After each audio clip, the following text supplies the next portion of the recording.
The Last Test by H.P. Lovecraft. Chapter 3.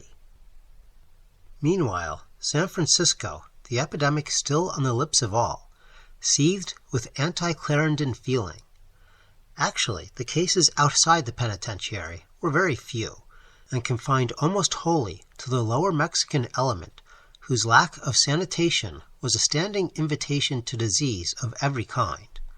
But politicians and the people needed no more than this to confirm the attacks made by the doctor's enemies.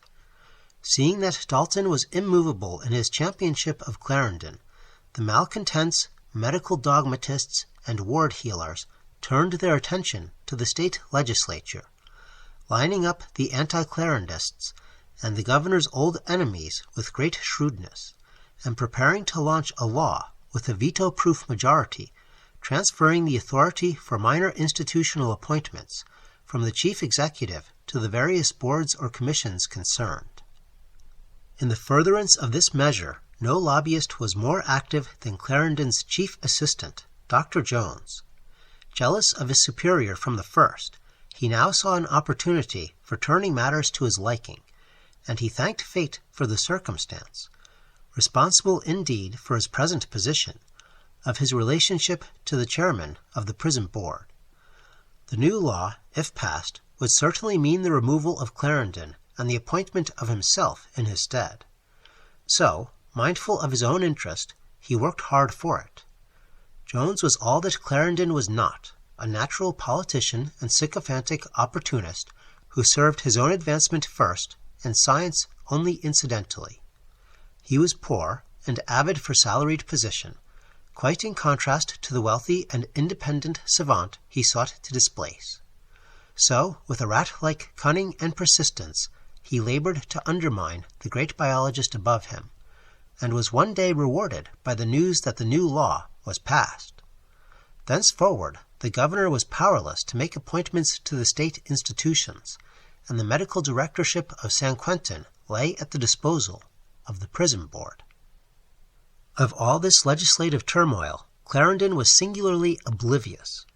Wrapped wholly in matters of administration and research, he was blind to the treason of that ass Jones, who worked by his side, and deaf to all the gossip of the warden's office.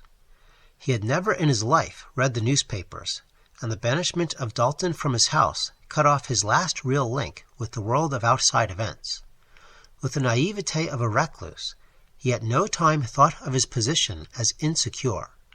In view of Dalton's loyalty, and of his forgiveness of even the greatest wrongs, as shown in his dealings with the elder Clarendon, who had crushed his father to death on the stock exchange, the possibility of a gubernatorial dismissal was, of course, out of the question. Nor could the doctor's political ignorance envisage a sudden shift of power which might place the matter of retention or dismissal in very different hands. Thereupon, he merely smiled with satisfaction when Dalton left for Sacramento, convinced that his place in San Quentin and his sister's place in his household were alike secure from disturbance. He was accustomed to having what he wanted, and fancied his luck was still holding out. The first week in March, a day or so after the enactment of the new law, the chairman of the prison board called at San Quentin. Clarendon was out, but Dr. Jones was glad to show the august visitor, his own uncle incidentally, through the great infirmary, including the fever ward made so famous by press and panic.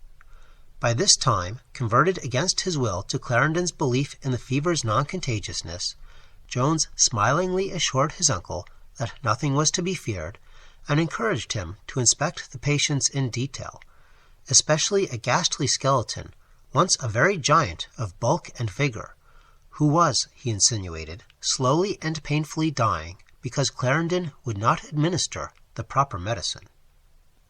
"Do you mean to say," cried the chairman, "that Dr. Clarendon refuses to let the man have what he needs, knowing his life could be saved?"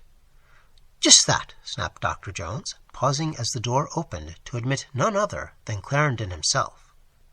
Clarendon nodded coldly to Jones and surveyed the visitor, whom he did not know, with disapproval. "Dr. Jones, I thought you knew this case was not to be disturbed at all.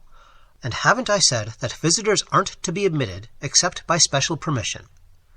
But the chairman interrupted before his nephew could introduce him. Pardon me, Dr. Clarendon, but am I to understand that you refuse to give this man the medicine that would save him? Clarendon glared coldly and rejoined with steel in his voice. That's an impertinent question, sir. I am in authority here, and visitors are not allowed. Please leave the room at once. The chairman, his sense of drama secretly tickled, answered with greater pomp and hauteur than was necessary. You mistake me, sir. I, not you, am master here. You are addressing the chairman of the prison board. I must say, moreover, that I deem your activity a menace to the welfare of the prisoners, and must request your resignation. Henceforth, Dr. Jones will be in charge, and if you wish to remain until your formal dismissal, you will take orders from him. It was Wilfred Jones's great moment. Life never gave him another such climax, and we need not grudge him this one. After all, he was a small rather than a bad man, and he had only obeyed a small man's code of looking to himself at all costs. Clarendon stood still, gazing at the speaker as if he thought him mad, till in another second the look of triumph on Dr. Jones's face convinced him that something important was indeed afoot.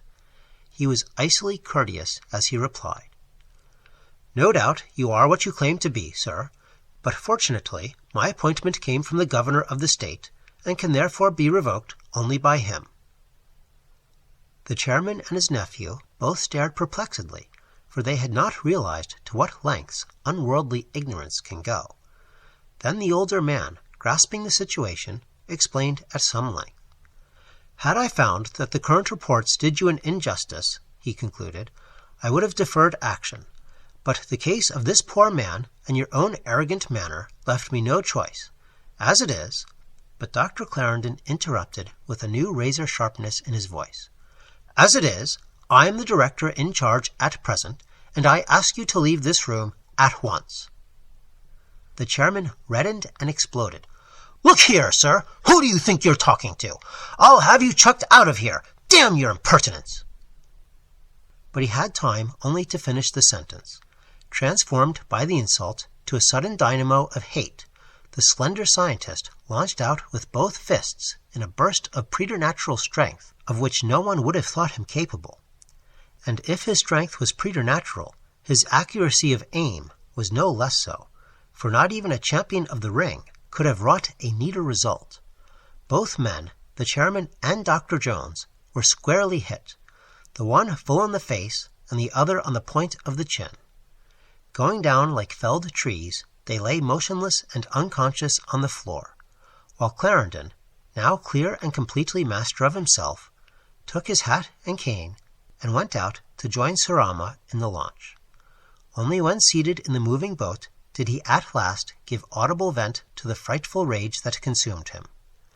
Then, with face convulsed, he called down imprecations from the stars and the gulfs beyond the stars, so that even Surama shuddered, made an elder sign that no book of history records, and forgot to chuckle.